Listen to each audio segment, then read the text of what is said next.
میں اونٹ کے بہت قریب رہا، لیکن مجھے یہ ہرگز اندازہ نہیں تھا خواتین و حضرات کہ جسمانی طور پر اونٹ کے اس قدر قریب رہ کے اور کلفٹن میں اس کی سواری اس عمر میں کرنے کے بعد یہ ایک اور انداز سے میری زندگی کے اور میری روح کے اور میرے وجود کے اور میری سائیکی کے قریب آ جائے گا۔ تو میں آپ سے جب یہ اونٹ کی باتیں کر رہا تھا تو میرے ذہن میں اس اونٹنی کا خیال بار بار آیا اور آتا ہے، اور جب بھی اونٹ کا ذکر آتا ہے جو اونٹنی حضرت صالح کی اونٹنی تھی اور جو ایک معجزے کے طور پر وجود میں آئی تھی، اور قوم سمود کی طرف صالح کو اللہ نے بھیجا تھا، بہت اونچے درجے کے نبی تھے،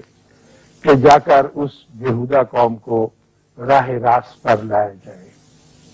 اور وہ قوم بڑی امیر تھی، ان میں بیشتر خرابی یہ تھی کہ ان کے پاس دولت بہت زیادہ تھی، علاقہ بہت سرسبز تھا۔ یہ آپ کے اردن کا علاقہ جو ہے یہاں سے لے کر عرب تک اور مدینہ شریف سے لے کر تبوک کے درمیانی علاقے میں وہاں جا کر سمود کیا جغرافیائی حد ختم ہوتی، بہت لمبا علاقہ تھا۔ اور سمود کے لوگ اپنے بھاویں تکبر کے مارے ہوئے اور اپنے آپ کو بہت برتر سمجھتے ہوئے اونچے پہاڑوں کو تراش کر چھینی ہتھوڑی سے اس کو چھیل چھیل کر پہاڑوں کے اندر نہایت خوبصورت محل بناتے تھے۔ یہ ان کا بڑا کمال تھا، یعنی انہوں نے کوئی لینٹر نہیں ڈالا، کوئی اینٹیں پتھر نہیں جمع کیے، پہاڑ کو لیا ہے اور اس کو چھیلنا کھروچنا اور اس کے اندر ایسے اعلیٰ درجے کے کمرے چھوٹے بڑے اور خوبصورت ستون اور محرابیں بنائی ہیں کہ وہ دیکھنے سے تعلق رکھتا ہے۔ اب بھی اگر آپ چاہیں تو اس دن کے علاقے میں جا کر دیکھ سکتے ہیں، اور ان کی سلائیڈیں بھی ملتی ہیں۔ اور اگر آپ کو جغرافی کا شوق ہے تو جغرافک میگزین جو ہے وہ میں گاہے بگاہے ان محلات کی جو تصویریں ہیں وہ فوٹوگراف کی صورت میں اور ڈرائنگ کی صورت میں آتی رہتی ہیں۔ تو وہ لوگ بڑے متکبر لوگ تھے اور وہ بتوں کی پوجا کرتے تھے۔ تو اللہ نے ایک پاکیزہ نبی کو حضرت صالح کو ان کے پاس بھیجا کہ جا کر وہ انہیں اللہ کا پیغام دیں۔ تو لوگوں کو نبیوں کے اوپر جو اعتراض رہا ہے، جتنے بھی نبی ان کے پاس بھیجے گئے، ایک ہی اعتراض رہا ہے لوگوں کو کہ تو کیسے نبی ہو سکتا ہے، تو تو ہمارے جیسا انسان ہے اور تو تو بازاروں میں چلتا پھرتا ہے، اور تیسری بات یہ کہ تو غریب آدمی ہے، اور غریب آدمی کیسے نبی ہو سکتا ہے؟ نبی تو ایک بہت امیر آدمی کو ہونا چاہیے، متکبر کو ہونا چاہیے۔ فرعون نے بھی یہی کہا حضرت موسیٰ سے کہ تو کیسے نبی ہو سکتا ہے، تیرے بازوؤں میں تو سونے کے کنگن بھی نہیں، کنگن پہنتے تھے نا مجھے، اور تو بات بھی شستگی کے ساتھ اور ایک تفصیل کے ساتھ نہیں کر سکتا۔ تو اور بھی جتنے پیغمبر تھے، حضرت نوح کے ساتھ بھی یہی ہوا، تو انہوں نے بھی بار بار ایک ہی بات دہرائی کہ تو اگر سر بلند ہوتا اور تیرے پاس اتنے اونچے محل ہوتے جتنے ہم لوگوں کے پاس ہیں، اور تم نے بھی ایسی عمارتیں بنائی ہوتی، صالح ہم تم کو پیغمبر مان لیتے ہیں، لیکن اب تو ایک عام آدمی ہے، ٹھیک ہے، بھلا سا آدمی ہے،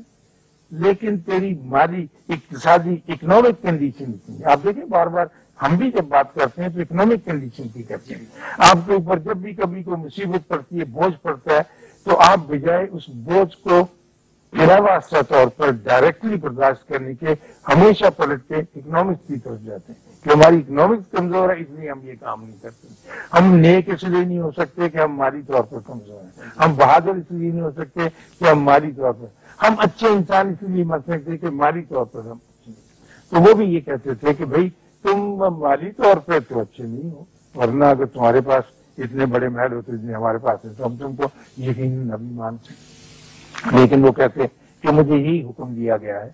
اور میں تم کو بھلائی کے راستے کی طرف لاتا ہوں تاکہ تمہارا اس میں فائدہ ہے۔ اور میں تم سے اس کے کوئی ٹیوشن فیس بھی نہیں مانگتا، جو کچھ ہے میں مفت دیتا ہوں، اور میرا اجر تمہارے اللہ کے پاس ہے۔ اور کیسی یہ باتیں آپ بہت اچھی طرح سے اور مجھ سے بہتر طور پر جانتے ہیں۔ تو انہوں نے کہا کہ نہیں، ہم تجھ کو پیغمبر نہیں مانتے۔ اچھا، اگر ہم کبھی پہ بوجھ ڈال کر آپ کو پیغمبر مان بھی لیں تو اس کے لیے ایک شرط ہے کہ ہمیں کوئی معجزہ دکھایا جائے۔ یہ سمود کی قوم نے کہا، آل سمود نے کہا، تو حضرت صالح نے فرمایا کہ بتاؤ تم کون سا معجزہ چاہتے ہو؟ لیکن انہوں نے وارن کیا کہ معجزہ رونما ہو چکنے کے بعد پھر اگر تم نے خدا کو اور اس کے پیغمبر کو نہ مانا تو پھر تم پر عذاب آ جائے گا۔ خوش نصیب ہیں وہ قومیں جنہوں نے معجزہ طلب نہیں کیا اپنے پیغمبر سے، لڑائی جھگڑا کرتے رہے لیکن معجزہ نہیں مانگا تو وہ بچ گئے۔ لیکن اگر معجزہ مانگ لیا جائے اور معجزہ طلب کر لیا جائے اور وہ رونما ہو جائے تو پھر اگر نہ مانا جائے تو پھر عذاب ظاہر ہے، وہ تو طے شدہ بات ہے۔ تو انہوں نے کہا کوئی بات نہیں، ہم یہ برداشت کرنے کا، لیکن اگر تو معجزہ رونما کرے گا تو۔ اب دیکھیے ان ظالموں نے معجزہ کیا طلب کیا،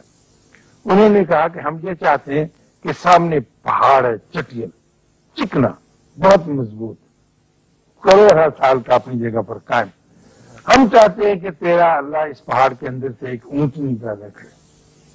اب پہاڑ کا اور اونٹ کا یعنی جانور کا اور جمادات کا تو کوئی تعلق نہیں، اور وہ اونٹنی آئے اور ہماری بستی میں ہمارے ساتھ رہے تو پھر ہم تم کو مانیں گے کہ تم پیغمبر ہو۔ اور چنانچہ انہوں نے دعا کی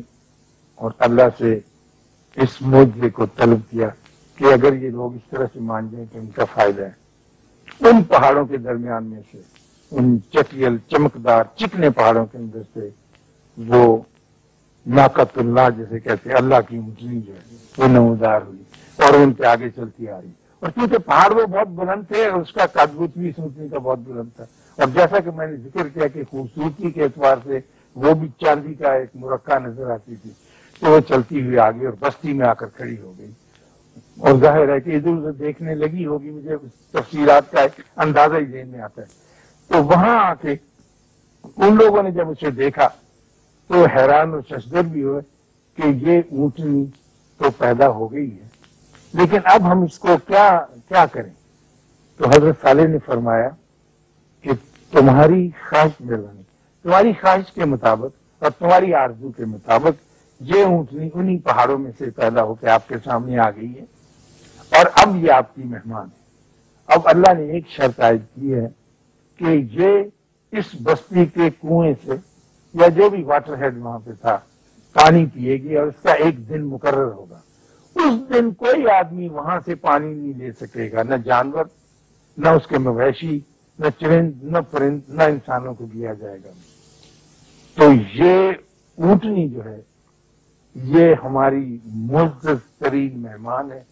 اور اس کی غور و پرداخت، اس کا پالن کرنا ہمارا فرض ہے۔ انہوں نے کہا بہت اچھا، ہم اس کا کریں گے۔ کچھ دن تو انہوں نے اونٹنی کو برداشت کیا اور باری کے مطابق جو دن مقرر تھا اسے پانی دیتے رہے، لیکن پھر جیسے انسان ہے نا، اس میں ایک آدمی ایسا پیدا ہوا جنہوں نے اور 8 آدمیوں کو ورگلایا، وہ 9 تھے۔ انہوں نے کہا یہ کیا شرط ہم نے اپنے آپ پر عائد کر لی ہے،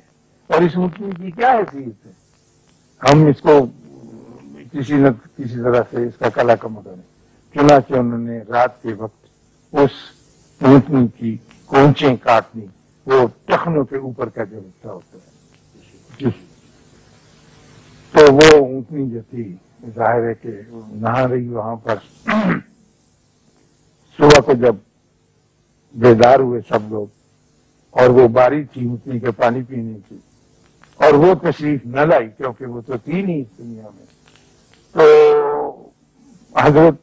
صالح کو پتہ چلا کہ یہ واقعہ گزرا، تو پھر انہوں نے اپنی قوم سے کہا کہ یہ بہت برا ہوا، نہ صرف تم نے اس معجزے کو جھٹلایا بلکہ اس مہمان کے ساتھ اچھا سلوک نہیں کیا۔ اب 3 دن کے اندر اندر تمہارا کلا کما ہو جائے گا، اور پھر یہ نیست و نبود، پھر آنے والی تاریخ میں لوگ انگلیاں اٹھا کر بتایا کریں گے کہ یہ سود کے رہنے کی جگہ تھی اور یہ ان کے محل تھے جو ویران پڑے ہیں اور جو قیامت تک کی طرح ویران رہیں گے۔ چنانچہ انہوں نے ان کی بات نامے تو پہلے دن جیسا کہ بتاتے تھے ان کے منہ پیلے ہوئے، اگلے دن بےحد سرخ ہو گئے کالے۔ پھر ایک چنگھاڑ نے، ایک ایسی چنگھاڑ جیسے اب یہ بم بنی ہے نا کہ نیوٹرون بم وغیرہ کا ذکر ہے، وہ چنگھاڑ آئی اور وہ سارے کے سارے اوندے منہ گر گئے اور نیست و نابود ہو گئے۔